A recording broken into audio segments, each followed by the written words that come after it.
In this classic Ben Shapiro clip, the Daily Wire host completely exposed several holes in his opponent's argument, which was based around the topic of abortion. Hello and welcome back to Resist the Mainstream, reporting the news that the mainstream won't. Don't forget to subscribe, like, and of course hit that notification bell to stay up to date with more classic videos like we're about to watch. Well, once again, as he has many times before, conservative personality Ben Shapiro took on yet another unprepared speaker at a speech where the subject turned into a pro-life debate. Shapiro, who is notably pro-life, let the questioner dig his own convoluted grave as the young man expressed his disagreements through a series of complicated analogies. So I have an issue with your stance on abortion. Okay. Right, so you define life as starting at conception through biology, pretty much. But I think you take the stance that life is intrinsically valuable because it's life. And that's where I disagree. I think there's two things that make life valuable. I think consciousness, the ability to experience pain, senses and stuff like that, and personal identity. In particular, psychological continuity identity. So the fact that we have memories, we have relationships, people have relationships to us. I think those are Do you need both of those, or is it either or? I just want to clarify your position. Either or.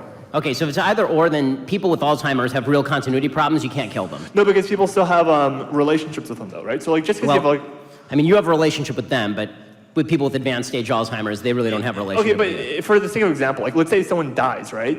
The family gets to decide what you do with the body. Because I know what you say, when you say, someone says, oh, it's just consciousness, and then they're brain dead, you say, well, can you stab them? No, you can't. Because that's the family's decision what to do with the body. It's the person's decision what they want to do. So if the family decides to stab them, it's okay to stab the when they're brain dead? Yeah, if they want to No, not brain dead. Let's say that you're comatose for a specifically and predictably short period of time, say 9 months. So I would say on the legal grounds, it would depend what the person put in their will. If the person has made clear statements like, hey, don't pull the plug on 9 months, then don't do that. Because I think the first choice is... Right, but let's say the person has not made such clear statements. Say the person can't make such clear statements. So and he's just in a complete coma? Let's say the person has not drawn up a living will or had conversations like this. They're in a car crash, they get in a coma, you know that in 9 months they're going to come out of the coma and they're going to be fine.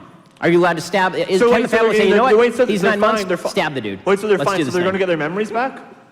Let's say they don't get their memories back. Then I would say then that person is dead. And yeah, if the family wants to pull the plug, that's fine. I would have no problem with that, yeah. No, I would have no problem with that. Shapiro opted to respond to the metaphorical coma patient comparison, to which the questioner claimed that he would be okay with families being able to kill a loved one with memory issues such as advanced Alzheimer's as soon as memory loss sets in.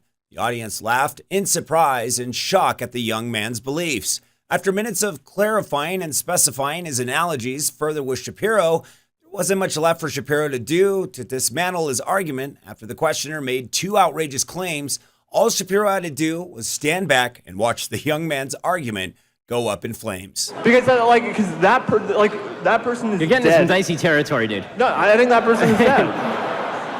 Right? And that's the best way to define life, is personal identity and consciousness. That's what makes life valuable. Right, so I think that, again, if you were to say both, that's too much. And if you were even to say either, I don't think either one of those legs stands on its own. Okay, because what you really mean, this is the thing about having a baby. It's a process of development. Right? And this is the point that I'm making. There's a period in this human life when that child does not have, or fetus or embryo, whatever you want to call it, when this living thing does not have consciousness and does not have a sense of identity. But in 9 months, it will have consciousness. Well, and even then, by the way, babies don't have a sense of identity for at least a certain number of months after they're born. I mean, the babies can recognize their parents' voices after they're born. That's not a sense of identity. Rats can No, identify. I would say it is, because it's a form of memory, though. Right, and that's what I was using. So are you a Jainist? Because animals also have consciousness. I would say that killing animals is wrong. You have no problem with that. So just to get this straight,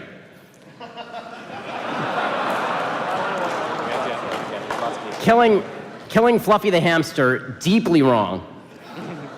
Killing a dude who who's going to wake up from a coma in 9 months with memory problems, totally cool. The two engaged in an overly complicated analogy that compared 9 months of being in a coma to the 9 months of pregnancy tends to last.